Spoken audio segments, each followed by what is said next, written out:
Hey everyone, Mondays with Matt. Great to have you on, Matt. We have a guest here today that you're going to introduce to us and why she's here with us. So, actually, let's just do that. I'm going to hand it right over to you to set the table on who this wonderful person is and why she's joining our conversation today. Well, I'm excited about this. I mean, I've known Lauren for a long time, decades.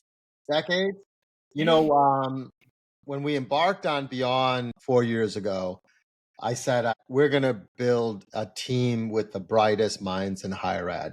Mhm. And the reason is we want to do consulting differently than we've ever done before. I mean, we've been in consulting, the traditional consulting 1.0 model that everyone does.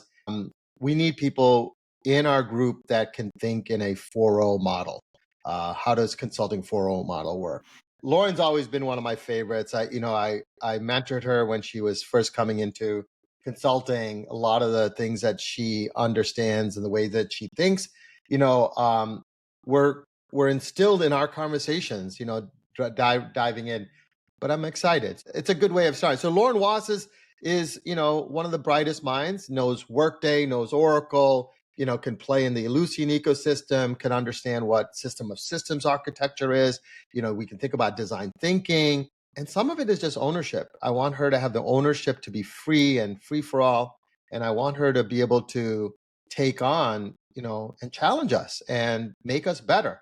What does 4.0 look like in her eyes? That's awesome. So, Lauren, people would still be curious to know, okay, so it sounds like you're joining the Beyond staff, which you did last week. Yep. We're pumped about it. Why did you make this move in your career track? Like, why this new chapter? What are you excited about? Why come back and team up with Matt after all these years? Kind of talk us through that. Yeah, totally. You know, Matt, I tease him that he saved me from the dregs of higher ed, so to speak, when I worked at universities for a number of years and kind of capped out, and I was like, what's next? I'm always into the what's next. I would get this 5-year itch at max with places because I like change. I like to see things move forward. Hmm. And that move from working in higher ed for 15 years in different jobs to consulting was fabulous. And we did implementations.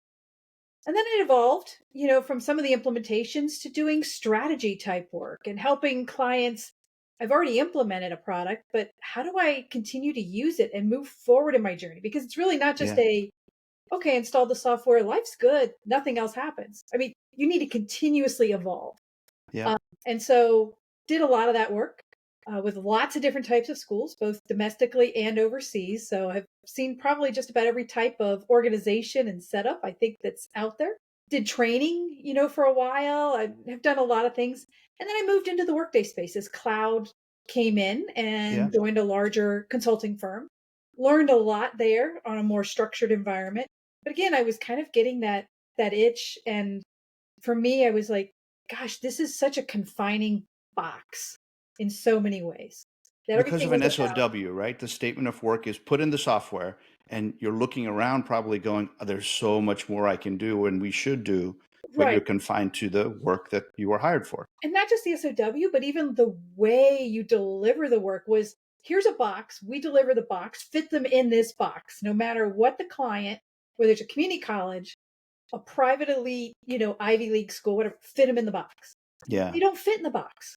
They're unique. Every school is unique in their own way, but there are common threads. And that was one of the challenges for me, is getting away from forcing people into this box and letting them evolve and, really helping your client and helping me along the way fly, Yeah. right? I Matt, want that to that become what I can be.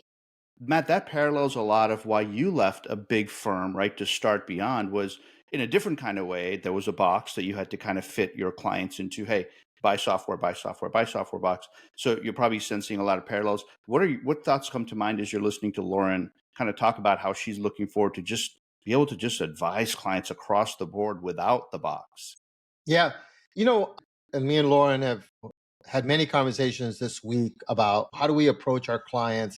How do we think about it? And the people at Beyond, you'll notice, is that they all have the freedom to do and give guidance to clients because they're qualified. They're experts. And you know what? Clients are paying us money because they want us to consult them, not configure them.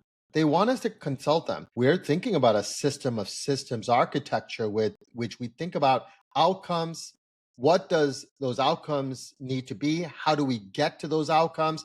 It may or may not have the right technology stack that that school has, or they might have not invested in it. But that's okay. And maybe that thing that they did buy, that they invested in, maybe it doesn't have it. But us as consultants, how do we architect around it? How do we re-engineer their mindset?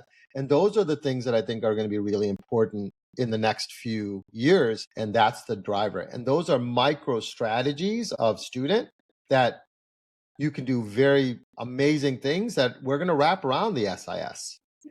So, Lauren, as we finish out this segment, we just wanted to kind of welcome you, introduce you to LinkedIn friends and followers, and have you share kind of in closing, what are some of the things you're looking forward to? I mean, a lot of them have made career moves. A lot of them are thinking about career moves. Like, what are you excited about for yourself in this next chapter? I think the type of work Beyond is doing, because it's not an implementation firm, right? Yeah. You can really take those schools that are looking to transform, that are looking to put a student experience first. How do you achieve that student experience that they're looking for, whether that's for retention, the goals they're doing, and not just let's install a system that helps administrators, count. Run reports better or something. Yeah. Right. We're really focusing on the student. And that's what's always been important to me in my life and the work I do with my client is how do we help your students? Because that Yeah. return is great for me when I hear students go, my gosh, this is so much better. And when the staff is like, my students are happier, I can get better work done. I'm not constantly just doing the same thing over and over again. I think of advisors where half their time is spent just making schedules. That is a waste of time and a waste of resources. How do you have a more meaningful conversation and support students that are struggling, or those excellent students that are moving on in their journey and going to become, something wonderful as they get there? Give them that opportunity to grow.